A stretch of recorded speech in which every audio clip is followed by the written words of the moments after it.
Regardez votre reportage tranquillement avec Super U, commerçant autrement, à Maran. Opération information et échange de l'association ACOS, samedi 25 janvier, autour des véhicules électriques et des bornes de recharge. Une petite dizaine de personnes s'est réunie autour de la seule borne de recharge en service de la CDC Onis Atlantique, située sur la zone commerciale de l'Onis, de Ferrières, Saint-Sauveur d'Onis. Des bornes qui se font rares sur le département, mais les choses semblent bouger d'après le président de l'association, Hervé Loriou. L'année 2020 devrait être une année, on va dire, électrique, puisque d'un côté on a des véhicules qui sortent, toutes les marques aujourd'hui proposent des nouveaux véhicules, et surtout ce qui nous intéresse, c'est que l'arrivée des premières bornes sur la Charente-Maritime. En effet, les bornes publiques commencent à être installées avec plusieurs années de retard. On compte seulement 9 bornes publiques sur le département, dont 7 issues de la convention Conseil départemental SDER, le syndicat départemental d'électrification et équipement rural de la Charente-Maritime en charge de l'installation. La première borne mise en route en 2019, c'est celle qui est derrière nous.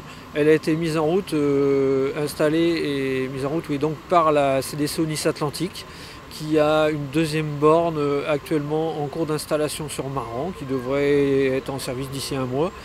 Et ensuite, on a le réseau départemental qui va être mis en service, ou qui est en cours de mise en service par le SDER. Donc la première borne installée depuis mi-2019 a été mise en service cette semaine à Surgères. Donc ça, c'est la très bonne nouvelle, la première borne du SDER.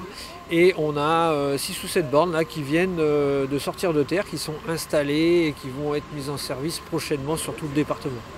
On est tout de même bien loin des 114 bornes publiques prévues à l'origine par la Convention et qui devaient voir leur installation effective entre 2017 et 2019, un retard qui place le département bon dernier des départements de l'ancienne région Poitou-Charentes.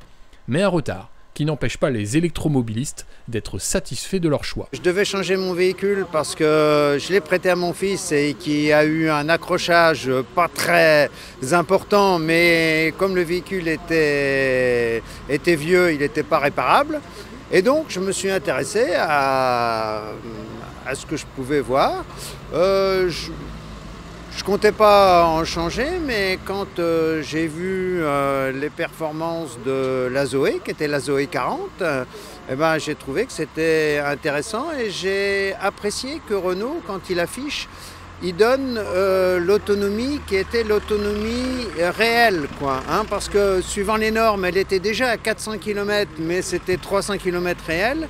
Et ça m'a donné confiance, j'ai été voir. Bon, et puis à un moment donné, Renault a fait une petite promotion où il installait la prise gratuitement à la maison. Allez hop, et je ne regrette pas.